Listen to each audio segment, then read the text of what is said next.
Okay, I'm going to go over the logic of happiness here, and there's a number of things that I won't be able to get into, but I'll at least cover the main lines of argument and some points that might require a little clarification.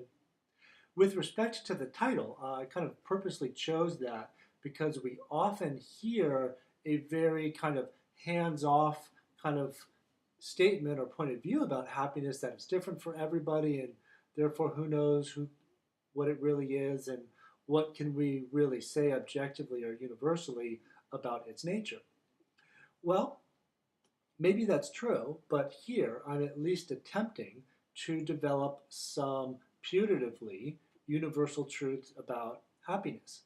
So keep in mind, maybe there are some aspects of happiness that we can get an objective truth about.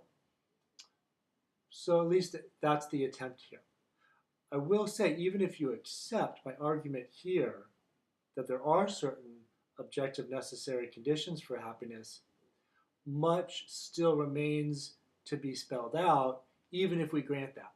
So the argument here is in no way specifying what kind of life we need to lead in a detailed way in order to have a happy life, just that there are certain basic features that must hold of any life that will count as a happy one.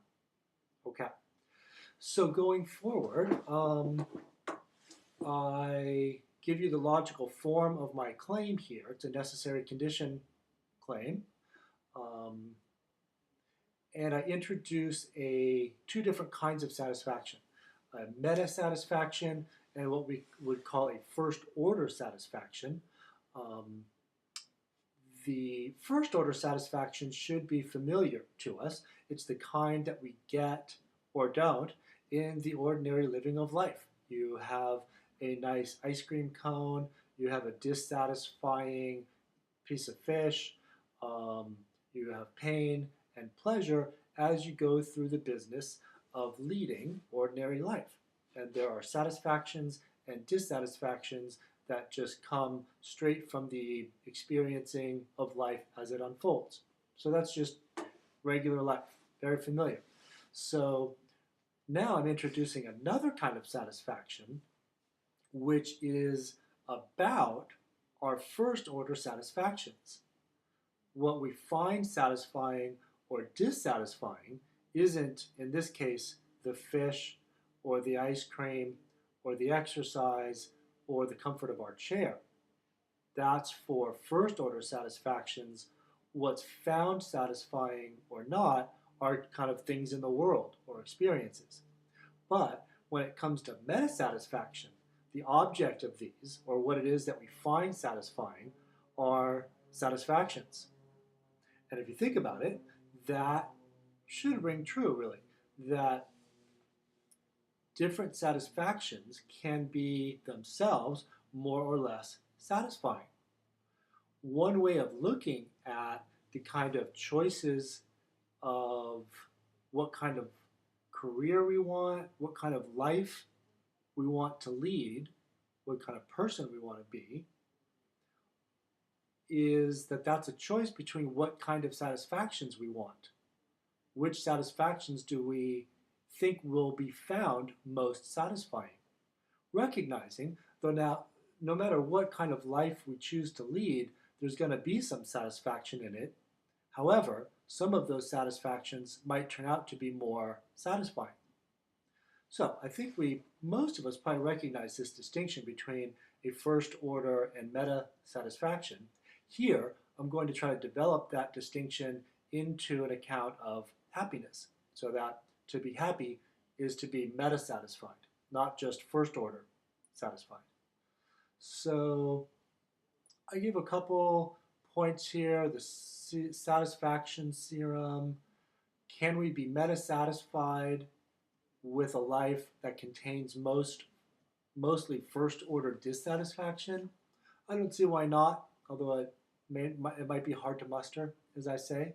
But the point here is that whether your first order life has lots of satisfaction or dissatisfaction, what makes the difference between happiness or unhappiness is at the meta level. So here's why. Um, and here's kind of what meta dissatisfaction is in these 6 points below. I want to say this. In order to be meta satisfied, you have to do these 6 things. Thus, in order to be happy, you have to do these 6 things because you got to do those to be meta satisfied, and you have to be meta satisfied to be happy. Okay, so now this is where I'm really making my argument about what we have to do in life in order to be happy. It's these 6 things. And failing to do any one of them, my strong claim says, is going to be a failure to be happy. So here I'm inviting you to think, well, is that really the case? So let me just quickly say something about them. First, I say A must commit to a personal ideal. That's a kind of relatively comprehensive account of who you want to be, what kind of person you want to be, or what kind of life you want to be, the life that is yours.